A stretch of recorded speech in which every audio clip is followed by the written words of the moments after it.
¿Qué es eso? La Que está grabación. grabando, Joaquín. Read Ah, podcast en no sé cuánto. Ahí sí. Ya, Ujú. partimos entonces. Ajá. Muchas gracias por estar aquí, chiquillos y chiquillas, y participar en este conversatorio que titulamos Conociendo la fe protestante bautista, una mirada progresista, feminista y ecuménica desde el Caribe. Gracias a Dailin, a quien esperábamos hace un tiempo, y qué bueno que llegó el momento para conocernos y compartir. Es bueno mencionar y resaltar que estamos a pocos días del 25 de noviembre, fecha en que conmemoramos el Día de la No Violencia contra las Mujeres.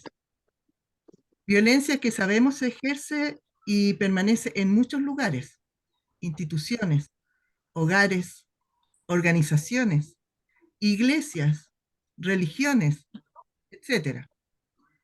No es un tema, tristemente, es una realidad que existe, aunque no se hable mucho de ella, y que cuando se menciona apenas son cifras, números.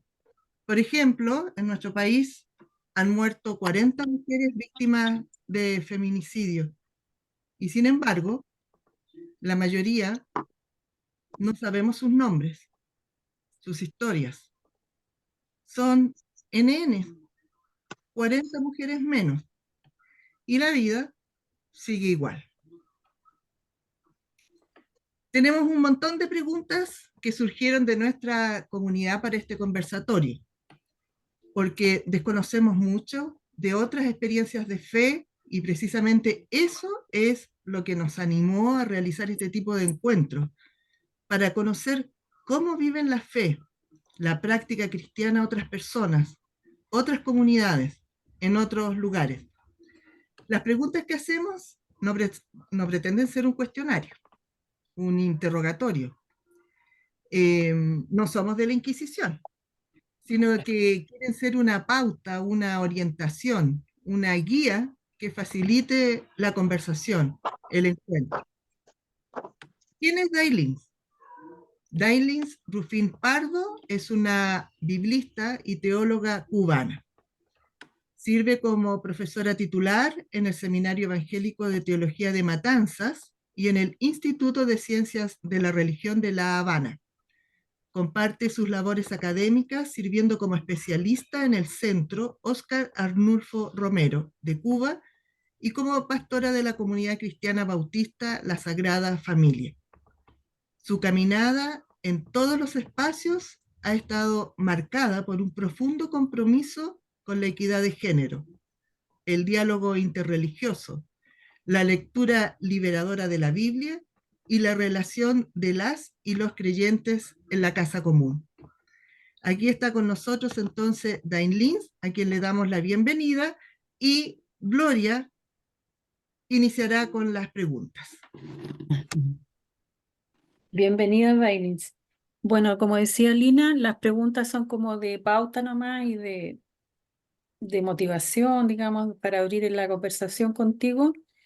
Eh, Entre ellas están las siguientes. Nosotros nos preguntamos qué significa esta iglesia bautista, porque sabemos que hay distintas iglesias, distintas formas de expresión. ¿De dónde, cuándo y por qué surge? ¿Qué significa la fraternidad de la iglesia bautista? ¿Cuándo te ordenaron pastora? ¿Quiénes te ordenaron pastora, Dailin? ¿Qué significa ser pastora y cuál es tu misión? ¿Dónde y cómo se ejerce? ¿Desde los inicios hubo pastoras en tu iglesia? ¿Tuvo dificultades en su iglesia o con otras iglesias por ser mujer y pastora? ¿La reconocen? ¿Te reconocen como pastora? ¿Cuál es tu mirada sobre la teología de la liberación y otras corrientes progresistas dentro del cristianismo? ¿Cómo entiendes tú lo que se denomina como teología feminista? ¿Cuál es el futuro del ecumenismo y del diálogo interreligioso y cuál es la importancia de las organizaciones que trabajan en este sentido? Uy, son hartas preguntas y bien contundentes. Bueno, vamos a darte el pase, Dainis, y si en el grupo hay personas que tengan alguna inquietud, alguna pregunta respecto de tu exposición, de tus reflexiones, les solicitamos que la escriban en el chat. Eso. Adelante, Dainis. Muy buenas noches a ustedes. Yo agradezco mucho, me honra mucho poder compartir un poquito de estas cuestiones que son muy amplias, son diversas, como la propia hermana colocaba. Estoy viendo que son ahora las y 14 minutos. Entonces, vamos a ver qué tiempo tenemos para tantas preguntas y cómo Sí, vamos a ir manejando. sí, son Eh, 25 minutos más o menos que habíamos pensado, ¿no? Sí, ya, más entonces, aprox. sí, entonces yo voy a seguir el mismo orden que lo tengo colocadito aquí en el celular de las preguntas que ustedes me hacen, ¿no?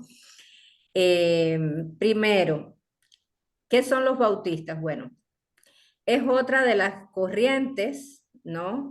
Del cristianismo que surgen en el siglo XVII. La reforma protestante fue en el siglo XVI, ¿verdad? Cuando Lutero colgó las tesis, ¿no? El monje Martín Lutero colgó las tesis en la puerta, sabemos todo eso, ¿no?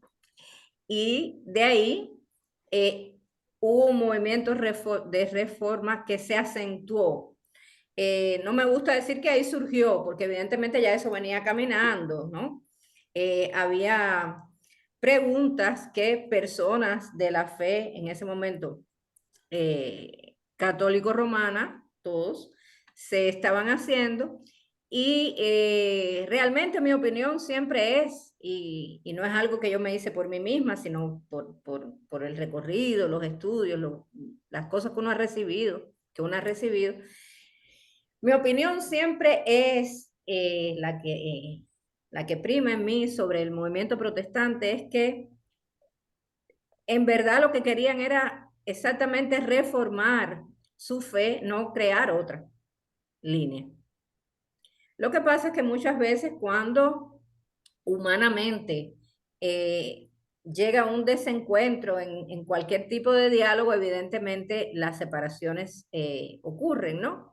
Y son parte del proceso normal de la vida. Entonces, la tradición bautista se origina en el siglo XVII, sus orígenes están asociados más a Inglaterra por el movimiento del puritanismo que estaba ocurriendo por allá, ¿no? Pero hay una conexión de los bautistas directamente en el siglo XVI con los anabaptistas que sí surgen en esa época, ¿no? Ahí estamos hablando de Holanda también. Y estas ramas se separan por cuestiones, de nuevo, que tienen que ver con eh, detalles que impactan su eclesiología, o sea, su forma de ser iglesia. Por ejemplo, los anabaptistas son conocidos porque enfatizan mucho la separación iglesia-estado. Bien. Y los bautistas son un poco más relajados con eso. Hay diferentes posturas, ¿no? Pero solo para poner un ejemplo de anabautistas y bautistas, ¿qué pasó ahí, no? Eh, una de las cosas que nos ayuda a entender qué son los grupos bautistas dentro del cristianismo son sus llamados principios. Entre los principios está, como mencionaba, la separación iglesia-estado, ¿no? Eh, que está muy unido a la libertad de conciencia. O sea, los bautistas creen que cada quien conscientemente debe optar por qué fe tener y que el Estado no puede estar determinando, ¿no? Nada sobre eso. Otro de los principios bautistas es el gobierno congregacional. Es un principio, ¿no? Y es además la forma de gobierno de los grupos bautistas. Existen tres grandes formas de gobierno clásicas en el cristianismo. Está el gobierno episcopal, donde hay un episcopo, ¿no? Un papa, un obispo, ¿no? Que es piramidal, ¿no? está el gobierno episcopal, está el gobierno presbiteral, que es más circular, pero todavía es una torrecita, porque es un conjunto de presbíteros, ancianas, ancianos, no tiene que ver con la edad, ya lo sabemos, es un reconocimiento de sabiduría, de poder guiar a la gente, ¿no? Por ejemplo, la iglesia presbiteriana, las iglesias presbiterianas tienen esa forma de gobierno presbiteral, ¿no? Donde hay un presbiterio, ya no es una pirámide, ella es una torrecita con una parte redonda encima.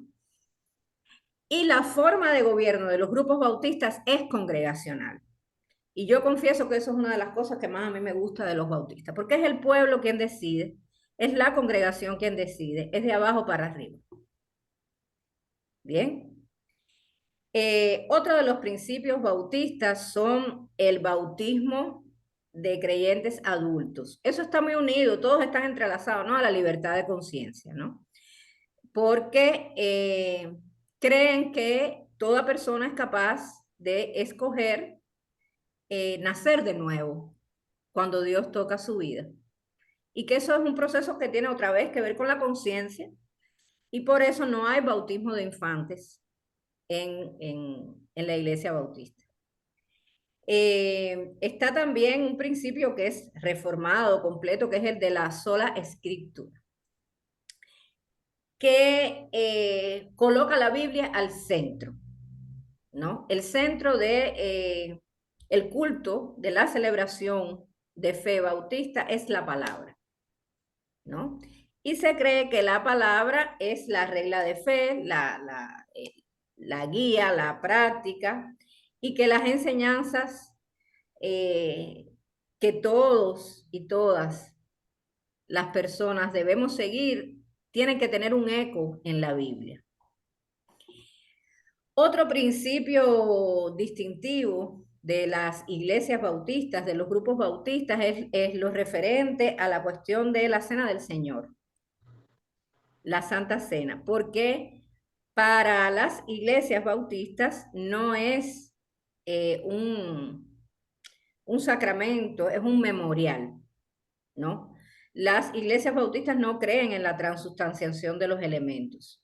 Creen que Dios se hace presente en el recordatorio cuando disponemos los elementos. Es otra cosa, ¿no? Que Dios está en la vida y está ahí, pero que no se vuelve, ¿no? No se transustancian los elementos. Entonces, eso por ahí, en términos generales de la iglesia bautista. La fraternidad de iglesias bautistas, que es el cuerpo bautista cubano, y enfatizo eso porque es un fenómeno intracubano, ¿no? Surge en los años 80, finales de la década del 80, 88, 89. ¿De dónde surgen en Cuba este grupo llamado Fraternidad, que se llegó a llamar Fraternidad de Iglesias Bautistas? Fácil. En Cuba hemos recibido, o sea, las convenciones bautistas norteamericanas y el movimiento misionero bautista implantó iglesias allá, ¿no? Entonces, están la Convención Bautista de Cuba Occidental y la Convención Bautista de Cuba Oriental, que son dos grupos de bautistas diferentes, pero hijos de las iglesias del sur y el norte de los Estados Unidos. Hay sus diferencias teológicas ahí, por supuesto, entre ambas, pero ambas misionaron en Cuba y ambas crearon sus sendas convenciones en Cuba. Pero llegó un momento en los años 80 en que, a causa del proceso revolucionario vivido en Cuba también, teníamos pastores dentro de ambas convenciones, sobre todo en la Bautista de Cuba Occidental, con ideas del evangelio social, con ideas más progresistas, con una comprensión diferente de lo que es la misión de la persona cristiana en una sociedad en ese momento socialista, ¿no? O sea, bueno, todavía en plantilla socialista, a pesar de los cambios, y no hay socialismo estable, no hay sistema estable, ¿no? Hay esencias que permanecen, pero obviamente hay evoluciones. Pero el socialismo de los 80 era muy basado también por Rusia en Cuba, ¿no? porque el llamado campo socialista europeo, donde estaba la ex Unión Soviética, era un aliado de Cuba, y realmente todas y todos los cubanos recordamos los años 80 como la etapa de gloria cubana, no solo ideológicamente, porque teníamos esa utopía de construir un tipo de sociedad más equitativa, más igualitaria, sino porque realmente fue un tiempo pródigo. Estaba el campo socialista europeo vivo, que ya sabemos que cayó después, ¿no? El muro de Berlín, todo lo demás. Bueno, entonces, en medio de eso, estos pastores, dentro de las convenciones bautistas, sobre todo la bautista de Cuba Occidental, empezaron a tener esa mirada diferente. Y para hacer el cuento mal y rápido, como se dice en mi país, fueron separados de las convenciones bautistas de esas dos más tradicionales. Y los separados dijeron, bueno, pero ¿qué hacemos? Porque nosotros somos pastores y somos bautistas, y ¡puf! Surge la fraternidad de iglesias bautistas entonces como un fenómeno cubano con principios muy definidos que no, de nuevo, esencialmente mantienen como toda la diversidad de grupos bautistas los principios bautistas, pero se contextualizan de un modo diferente. En el caso de la Fraternidad de Iglesias Bautistas, una de las cosas que vino a traer consigo desde los orígenes, y ya ahí entro a responder otra pregunta, fue la ordenación de las mujeres al pastorado. Ninguna de las dos convenciones, ni la Bautista de Cuba Occidental, ni la Bautista de Cuba Oriental, permiten la ordenación de mujeres al pastorado. La primera cosa que hizo este grupo, que llegó a ser la Fraternidad de Iglesias Bautistas, tenía una crítica sobre eso muy fuerte y dice, ¿cómo que no? Si Dios llama a todo el mundo por igual, si todo el mundo es imago de él, si estamos hechos a su imagen y semejanza, ¿cómo que las mujeres no podemos? Dios toca a unos así y otros no. ¿Qué es eso, no? Entonces yo lo estoy diciendo así, más llanamente, porque básicamente eran las ansiedades y los anhelos. Entonces hubo desde el principio, desde la fundación de la Fraternidad de Iglesias Bautistas, 4 primeros pastoras ordenadas. Fue una cosa histórica, linda, porque ya en las convenciones eran mujeres de pastores, no podían ser otras cosas, pero eran pastoras. Estaban haciendo el trabajo pastoral junto con sus compañeros. Y de ahí, la primera cosa fue reconocer a las 4 primeras mujeres ordenadas dentro de la Iglesia Bautista, y ahí arrancó. Y ellas realmente siguen siendo un paradigma muy lindo en nuestra vida de fe. Entonces, sí soy reconocida pastora porque ya yo vengo de esa tradición que arrancó reconociendo el pastorado a las mujeres. Sí soy reconocida como pastora en mi isla y fuera de mi isla, porque no tiene cómo negar la ordenación de un grupo oficial instaurado de una rama de la tradición bautista en mi país, en este caso, que tiene la ordenación de las mujeres como otras. Y por ahí va el asunto, ¿no? Entonces, yo me ordené en el año 2006. Y es una historia un poco interesante que voy a hacer rápido. O sea, normalmente uno termina la licenciatura en teología y de ahí se va al campo pastoral. A mí me pasó que cuando yo terminé la licenciatura en teología me pidieron ser profesor. O sea, y mi vocación como persona que sirve en la enseñanza teológica hace parte de mi vida y yo no sé cómo separarla. Yo siempre digo y digo en mi comunidad de la Sagrada Familia, ¿no? Yo digo, yo a veces predico en el aula y doy clase en la iglesia. Y por supuesto, es otra forma caricaturesca de decirlo, ¿no? Pero es que las dos vocaciones están entrelazadas. Es servir a Dios, su palabra, tratar de que nos diga algo para hoy, para la vida, para la esperanza, en términos de justicia, en términos de equidad, en términos de derecho, en términos de comunión con todo lo creado. Entonces, yo me gradué en el 2002, ya empecé a trabajar como profesora Y ya empecé a atender una iglesia junto con el que era mi compañero de vida, mi esposo, pastor también él, Luis Carlos Marrero. Y nosotros optamos por una iglesia que no tenía nada y sigue sin tener nada, en la periferia de La Habana. Y una de las cosas que permite el gobierno congregacional, ¿no?, es que nosotros decidimos ser pastores que trabajamos, porque entendimos que es hacerse pueblo con el pueblo. Y que, por supuesto, hay muchas formas de hacerse pueblo con el pueblo, porque somos pueblo, no es que tú te haces, no es que tú caíste de Marte, de Venus, ¿no? Pero realmente teníamos esa guía siempre presente, ética, al punto de que jamás nosotros hemos cobrado salario por ser pastores y somos pastores oficiales. La obra en general nos ayuda, nos da un estipendio, qué sé yo, pero nuestro, porque las congregaciones deben sostener a los pastores. Nosotros nos negamos a eso desde el minuto cero. Dijimos, no, ustedes no tienen que recoger ofrenda para pagarnos a nosotros, para que le hablemos de la palabra de Dios. No, no vamos a hacer eso. Aquí la ofrenda es comunitaria y es para repartirnos entre todos. Y nosotros vamos a trabajar.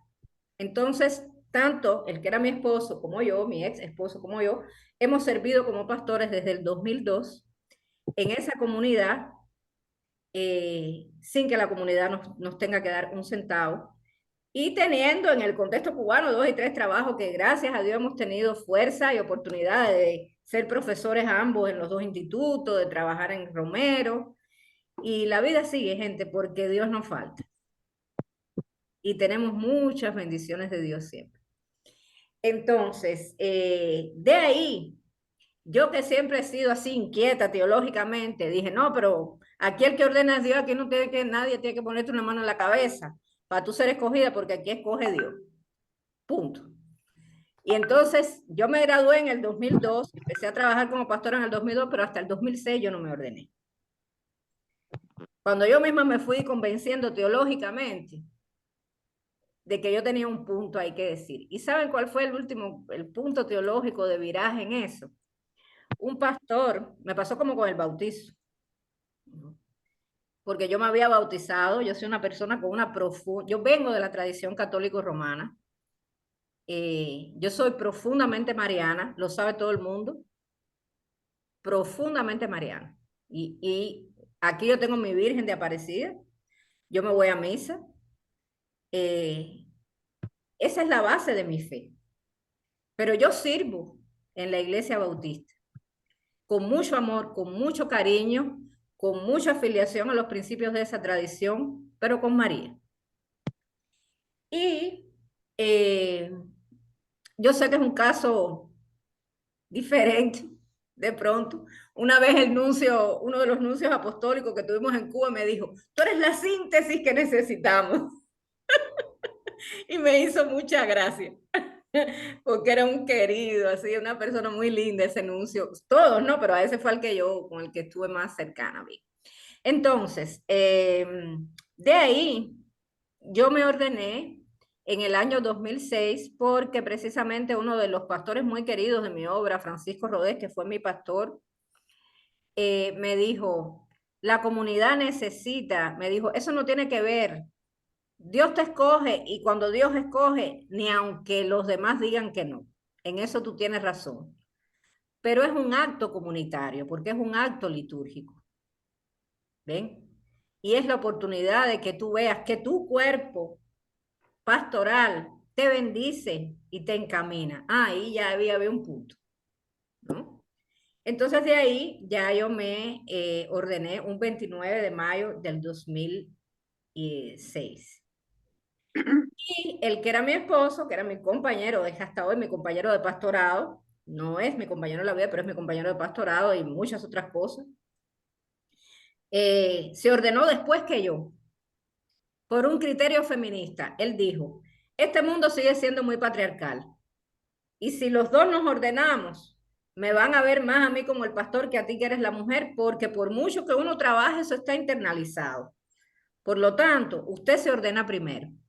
Y él se ordenó muchísimo después, por poco ni se ordena, porque él quería reivindicar el espacio que yo tenía como mujer pastora. Entonces, por ahí va el asunto. Ahora, la teología de la liberación. Ya estamos llegando al otro punto. Bueno, ¿la teología es liberadora o no será teología? La teología, el discurso sobre Dios, el mensaje sobre Dios nos tiene que liberar. Ahora, ¿qué comprensiones de liberación tenemos? Uf, ahí hay muchas. ¿Bien? Pero sí tenemos un norte que viene de esta tradición de la teología de la liberación de los años 60, esa que surgió en América Latina, que sigue diciéndonos que hay una preferencia por Dios, desde Dios y en Dios, por las y los pobres. Y yo estoy colocando eso entre aspas porque eso no es una categoría económica solamente y lo sabemos. La pregunta hoy y todo el tiempo quizás es, ¿quiénes son los pobres, las personas más vulnerables? Como dice Mateo 25, las y los pequeños del reino en esta situación específica. Y siempre optar por darles el lugar preferencial. Entonces, la teología de la liberación para mí es la teología. Es el lugar teológico de la teología de la liberación, que es ese, el pueblo de los pobres, o sea, las personas más vulnerables, sean marginadas por la edad, por el género, por la sexualidad, por todo. Es ahí donde está mi lugar. Yo primero voy para ahí. Desde ahí yo puedo hablar de Dios, mirar la realidad en Dios y construir desde Dios. Esa siempre ha sido mi escolia. A ver, espérense, esto es portuñol porque la gente está aquí. Espérense. Esa siempre ha sido lo que yo he escogido, lo que ha escogido mi comunidad y mi camino de pastorado, que otra vez es conjunto y ha sido conjunto. No puedo hablar de que eso, a mí, o sea, uno es lo que la comunidad y tu compañera o compañero de pastorado y tu grupo pastoral, como la Fraternidad de Iglesia Bautista, hace de ti y de cada quien, ¿no? Entonces, la teología feminista. Bueno, teóricamente están las llamadas teologías del genitivo, ¿no? O sea, toda vez que tú identificas los pobres y les pones rostros, hay muchos rostros de pobres. No es lo mismo ser una mujer pobre que un hombre pobre. Hay una diferencia a nivel social, a nivel de relaciones, porque género es una categoría de relación. Pero además hay otras intersecciones, porque no es lo mismo ser una mujer pobre blanca que una mujer pobre india. Y no es lo mismo ser una mujer pobre de la ciudad que una mujer pobre del ambiente rural. Y tampoco es lo mismo ser un hombre pobre de la ciudad, del ambiente rural, con un color de piel determinado, anciano o joven. Hay una diferencia también. Lo etario hace diferencia. Es otra intersección. Entonces, la teología feminista es una mirada teológica que pretende enfatizar los valores de la justicia y de la equidad, teniendo en cuenta esas intersecciones. O sea, mirando, situada en una realidad que otra vez sigue escogiendo a las personas pobres, ya sabemos lo amplio que es esa categoría, pero teniendo en cuenta esas intersecciones.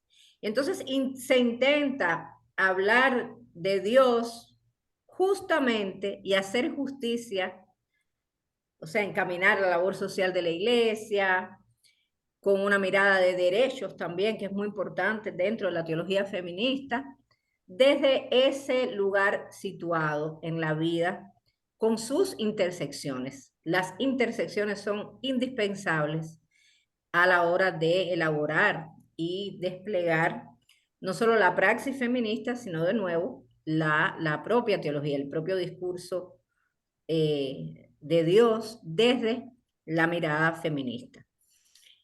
Uno de los énfasis de la teología feminista, entonces, tiene que ver con la crítica al patriarcado. El patriarcado es un sistema. ¿Bien? El patriarcado es un sistema. Y es un sistema mundi que atraviesa y nos atraviesa a todas, a todos. Porque es una cultura, es una matriz cultural. Bien. Entonces, yo siempre digo en mis clases de género, recién empecé el sábado pasado con un grupo lindo, porque yo sigo dando mis aulas para Cuba, y yo siempre digo en mis clases de género el primer día, si usted piensa que vino a la clase de teología y género y va a salir reivindicado, tengo malas noticias. De aquí nadie va a salir emancipado, porque ni yo lo estoy. Todo el tiempo tenemos que revisarnos, revisitarnos en cada situación, porque el patriarcado es una cultura y estamos atravesados por esa cultura con siglos encima nuestro. Y entonces, ¿vamos a tener actitudes machistas y patriarcales? Sí. Ahora, obviamente, dentro de esa matriz cultural que es el patriarcado, el sujeto mujer, ¿no? Ha sido históricamente también el más machucado. Pero de nuevo, las personas que escogen una orientación sexual, una vida amorosa, homoerótica diferente, también lo son. Y dentro de ellas, de nuevo, las mujeres más que los hombres. Porque patriarcado es patriarcado. Y la cultura patriarcal tiene su escala bien definida. El hombre blanco, heterosexual, clase media alta o rico, es el tope de la pirámide. De ahí para abajo todo el mundo empieza en degradé, a perder espacio de derecho, palabra, oportunidades, porque el patriarcado está tan internalizado que, bueno, es sistémico, o sea, atraviesa todas las configuraciones que tenemos, ¿no? Entonces, no es pesimismo. Yo no me considero una persona pesimista. Creo que si Dios no colocara una dosis de optimismo en mi vida, quizás no hubiera sobrevivido hasta aquí, ¿no? Como dice el poeta, con tantos palos que te dio la vida y sigues dándole a la vida sueños, ¿no? Creo que todas y todos, de alguna manera. No me considero una persona pesimista, pero sí me considero una persona que intenta ser realista. Entonces, a los movimientos feministas, porque son muchos, ¿no? Siempre dicen, el patriarcado se va a caer. Yo realmente pienso, creo mucho en que hay acciones donde uno va derrumbando estereotipos puntuales, pero que como sistema la cosa va a durar. Ojalá que no, pero mi visión es siempre que lo sistémico cuesta más moverlo a nivel macro, pero sí es posible irlo moviendo a nivel micro. Por eso creo de nuevo en el poder redentor, transformador, lindo de las micropolíticas, de lo que hacemos a nivel de comunidades de base, de lo que hacemos en nuestro espacio. Entonces, por ahí, creo que otra pregunta era... Dailin, te interrumpo un Ujú. segundito para que sepas que quedan 5 minutos. Ya yo no sé ni qué pregunta me queda de ahí para abajo. No sé, ahí tendrías que ver, pero eso en términos de Creo que tiempo. esa era la última, ¿no? La de la justicia de género y todo, No, ¿no? Ah, el había un tema ecumenismo. de ecumenismo y diálogo interreligioso. Eso Ya. estaba ahí también. Bueno, en estos 5 minutos voy a intentar entonces compartir sobre eso. Bueno, ecumenismo y diálogo interreligioso son dos cosas diferentes. Lo sabemos, no son sinónimos. porque a nivel histórico ha habido un movimiento ecuménico que, por mucho que el término venga del griego oikos, ¿no? Que es casa, y se refiere a la casa común, como todo el mundo habitado, ha tenido un desenvolvimiento, un desarrollo muy afiliado dentro de la iglesia cristiana. De manera que a veces yo escucho personas decir que son interreligiosas porque hablan entre cristianos. Yo siento que ahí hay primero un error conceptual. O sea, yo no tengo un diálogo interreligioso con un católico. Un católico es parte de mi tradición cristiana. No es otra religión, es otra denominación cristiana. Es diferente. Otra religión es el candomblé brasileño, por ejemplo, el hinduismo. Eso es otra religión, porque Cristo no es el paradigma. Entonces, no deberíamos llamar conceptualmente diálogo interreligioso, ¿no?, a el compartir con grupos que tienen a Cristo como su redentor.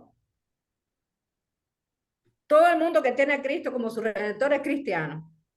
Por mucha diversidad que tengamos, que existe. Y de nuevo, gente, con toda humildad yo digo, bueno, yo creo que mi redentor vive. Entonces yo tengo que entender que toda esa diversidad tiene que ver con Jesús también. Él está, amén de... O sea, no es que a Dios se le fue el mundo de las manos. Yo no puedo creer que a Dios se le fue el mundo de las manos. Yo tengo que creer que Dios ama una diversidad tan grande en el mundo y que le debe dar mucha gracia a ver cómo nosotros no logramos ver eso y nos resistimos cuando Él mismo ha creado todo así. Entonces, diálogo interreligioso es entonces, de nuevo, el diálogo que tiene que ver con religiones que tienen otro credo, que no es el cristiano, que expresiones de fe, me gusta decirle también, porque hay religiones y espiritualidades. Y eso no era una pregunta que ustedes me colocaron, pero hay espiritualidades que no son religiones, ¿no? O sea, todas las espiritualidades a las cuales colocar en la categoría de religión es casi muy colonial. Es encasillarla en un esquema que no es el de ellas. Entonces, las espiritualidades indoamericanas, por ejemplo, mesoamericanas, que tenemos tantas. Y a nivel contemporáneo, las y los sociólogos de la religión nos hablan de los llamados nuevos movimientos religiosos, que ahí entonces hay unas otras clasificaciones surgiendo dentro de esa sombrilla de nuevos movimientos religiosos. Tenemos la nueva era, por ejemplo. No es una religión, ¿no?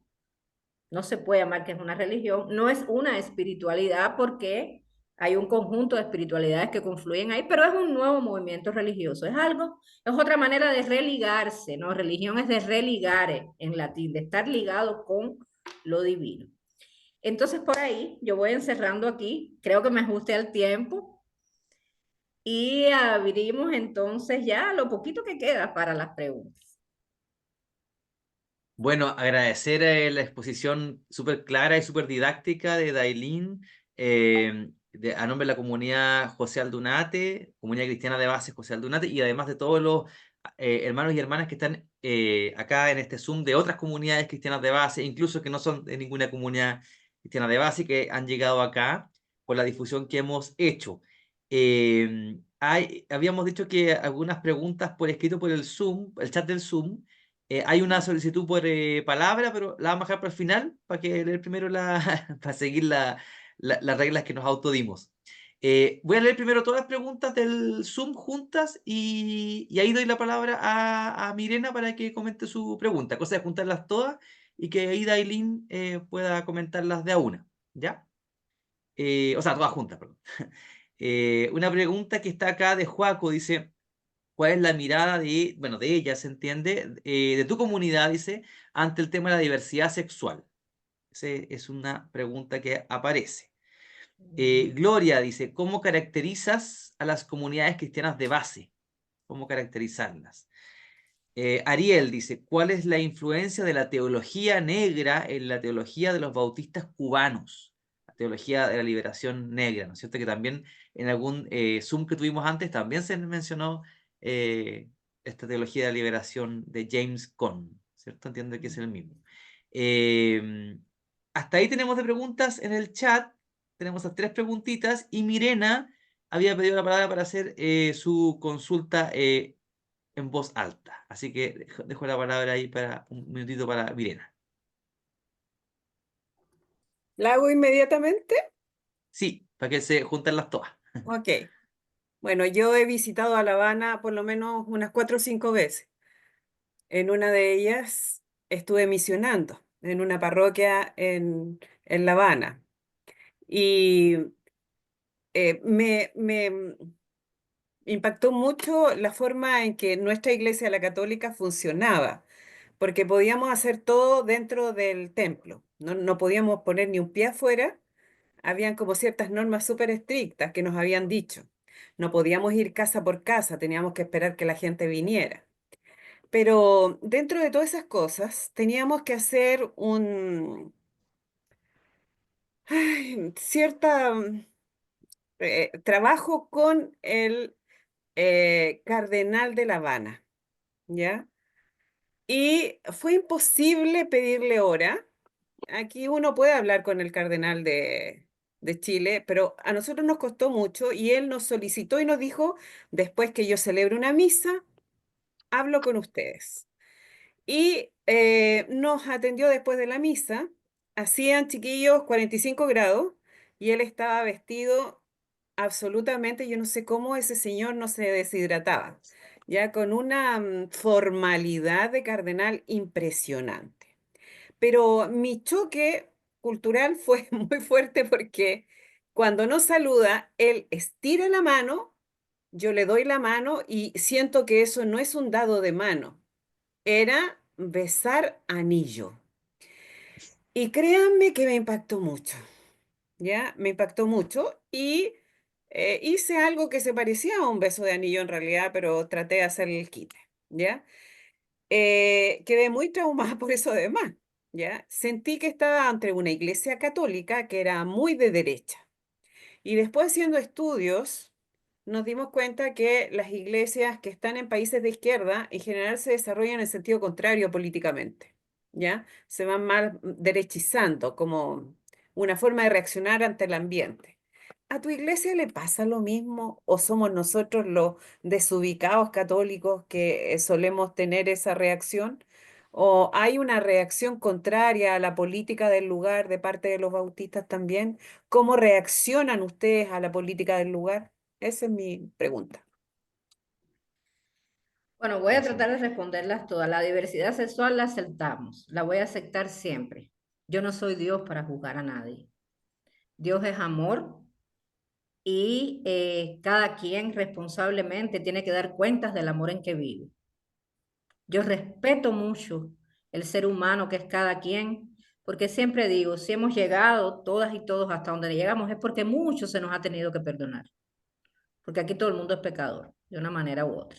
El que se crea lo contrario, me disculpan, pero entonces yo plenamente siempre voy a bendecir el amor que venga en todas sus formas, porque Dios es amor, tan simple como es, tan simple como es.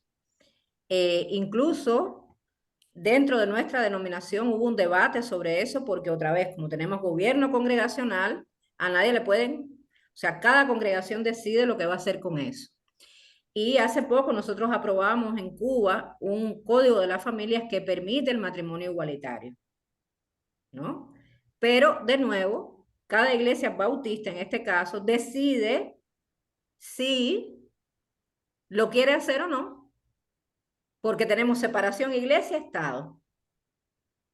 Entonces, nuestra constitución dice que se puede, perfecto, pero la congregación decide si lo hace, porque la iglesia no casa, la iglesia bendice. Entonces, no es un acto jurídico, otra vez hay separación iglesia-estado. Pero yo, con todo, y quiero que haya juicio final, porque yo he recibido muchas, no se imaginan, hasta amenazas hemos recibido las personas más progresistas porque va a arder en el infierno. Le digo, chica, yo quiero que llegue el juicio, porque yo quiero sentarme y honestamente dar cuentas. No vale esconder de Dios lo que uno ha hecho. Dios lo ve todo, ¿no? Dios es omnisapiente, omnipresente. Entonces, claro que quiero conversar con Dios, pero el Dios en el que yo creo no me va a condenar por amar a mi prójimo como a mí mismo. No lo creo. Ese no es el Dios en que yo creo. Sobre las comunidades eclesiales de base. Bueno, comunidades eclesiales de base es algo muy de la realidad católica. Yo no sabría decirles, no me voy a atrever a caracterizar una realidad diferente a la mía. En todo caso, ustedes me expliquen cómo la ven. Pero sí les puedo decir que evidentemente una de las cosas que más me gusta a mí del movimiento de comunidades eclesiales de base, que adoro, obviamente por mi base teológica, por mi caminada, es la cuestión de la lectura popular y comunitaria de la Biblia. Yo le pongo todo a ello. Esa es mi vida. Yo soy una persona que humildemente, como me he preparado como biblista y quiero servir siempre desde ahí. Y el espacio de la lectura popular y comunitaria de la Biblia en las comunidades de base para mí es indispensable y es de las mejores cosas que sucede. La teología negra en Cuba. Bueno, en Cuba no sé, en los bautistas de Cuba. Yo solo les voy a dejar rápido algunas referencias. El movimiento bautista de Cuba y la Fraternidad de Iglesias Bautistas tiene un homólogo en Estados Unidos, que es la Alianza Bautista Norteamericana, y que igualito que como nos pasó en Cuba, que tuvimos que agruparnos en algo diferente, allá la Alianza Bautista surgió de la salida de las convenciones del sur y del norte. Y es, por supuesto, igualito que nosotros, un grupo progre. Entonces ahí tenemos figuras como Martin Luther King, que era pastor bautista, ¿no? Y evidentemente la cuestión de la teología negra, dentro de mi denominación, casualmente, de nuevo, Luis Carlos Marrero Chasbar, que es pastor bautista, con quien yo compartía la vida, esa es su línea de trabajo, la teología negra. Esa es su línea de trabajo. Así que yo les recomiendo que lo inviten a tener un conversatorio sobre eso, porque él ha dedicado su vida a eso. Y su vida académica y su vida también de mística religiosa e interreligiosa. Entonces, sobre la pregunta que nos hacía Mirena, era, ¿no? Sí, Ya. sí, ella. Sí, sí. Bueno, primero, ahí yo me quedé pensando, tiene que haber sido el cardenal Jaime Ortega porque duró mucho ese cardenal. Entonces no da para no identificar al cardenal, ¿está? Siento mucho, pero obviamente, ¿no? Y de nuevo, a mí me cuesta mucho criticar una realidad que no es la mía, pero sí como persona ecuménica y como persona que tiene muy buenos amigos sacerdotes y diáconos católicos romanos de otra línea, puedo decirte, no es homogénea la Iglesia Católica en Cuba. No es.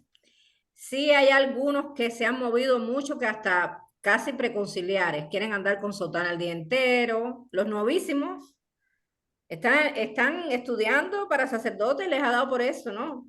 Que en esa onda preconciliar, pero también tenemos mucha gente progre ahí y yo los conozco, ¿no? Y son personas, por ejemplo, con las que compartimos un grupo del que yo he sido convidada, que es la Asociación de Teólogas y Teólogos del Tercer Mundo, ACET. Entonces, sí tenemos diferentes posturas, aunque también ha habido, no solo en el catolicismo, sino en otras denominaciones, una vuelta al conservadurismo y a otra cosa que sería otra temática, que es el fundamentalismo religioso, que es lo que estamos viviendo ahora, tiempos de fundamentalismo religioso. Entonces, por último, sobre lo que nos decía Mirena.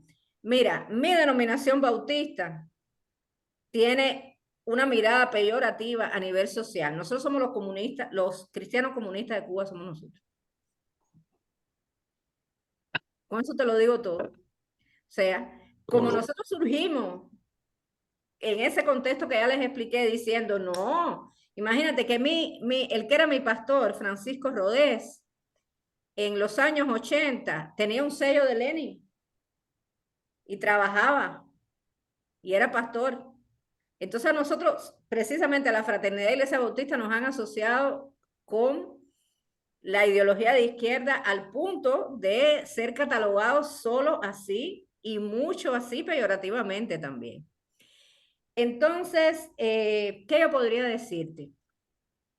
Yo me considero y creo que todas y todos los cristianos, independientemente de nuestras denominaciones, tenemos el llamado a ser discípulas y discípulos contemporáneos de Jesús. Mi mística es la del movimiento de Jesús. Y la mística del movimiento de Jesús es una mística antiimperial. Se opuso al Imperio Romano, dijo, así no es. Proclamó un reino nuevo que no es para después, que entre nosotros está, nos dice la palabra, y que tiene que ver con vivir de maneras más justas y equitativas. Entonces ahora todo cobra sentido. ¿Cómo no ser feminista? ¿Cómo no aceptar la diversidad desde la mística del mundo? ¿Cómo no ser persona esencialmente de izquierda, ecuménica e interreligiosa, abierta a un ecumenismo que a veces se le llegó a llamar de macroecumenismo, ¿no? Pero eso también es otra cosa conceptual ahí que enreda un poco. Porque si es de oikos y la casa es una, entonces no es ni macro ni micro, es que tú tienes que conceptualmente abrirte a religiones, espiritualidades y todo eso tiene que caer todo ahí. Pero sí no son sinónimos, como decía. Entonces, ahora todo cobra sentido, ¿no? O sea, todo tiene relación con todo. No podría ser de otro modo. Y para encerrar, quizás decirles lo siguiente, como decía don Pedro Casaldáliga, el obispo Casaldáliga, si no sabéis quién soy, si os desconcierta la amalgama de amores que cultivo, una flor para el Che, toda la huerta para el Dios de Jesús, si me desvivo por bendecir una alambrada abierta y el mito de mi tierra redivivo, si tiento a Dios por una patria alerta, por este continente aún cautivo, si ofrezco el pan y el vino en mis altares sobre un mantel de manos populares, sabed, del pueblo vengo, al reino voy. Tenedme por latinoamericana, tenedme simplemente por cristiana, si me buscáis y no sabéis quién soy. Parafraseando a nuestro obispo y agradecida por la invitación. Gracias. Oye, muchas gracias, Dani. Mira, yo también me siento responsable de que esta invitación la habíamos hecho en agosto y bueno, no se dieron las cosas por el tiempo, obviamente que tú estabas en ese momento en el seminario y yo creo que una de las cosas más importantes es que nos sentimos como con un baño de esta sabiduría, de este acercamiento tan lindo de ver desde tu experiencia, de tu manera de ser, cómo vivir el evangelio y que realmente cuando se habla de progresistas se habla de estas cosas sin miedo a seguir adelante. Doy gracias a la gente que se conectó hoy día. Este es el último encuentro de formación que tenemos como comunidad. Y bueno, obviamente, dar gracias a Lina, Gloria, Danilo, a Carmen Gloria, que está también en la parte del soporte técnico. Y bueno, obviamente a toda la comunidad y a ti, Dailin, un abrazo grande.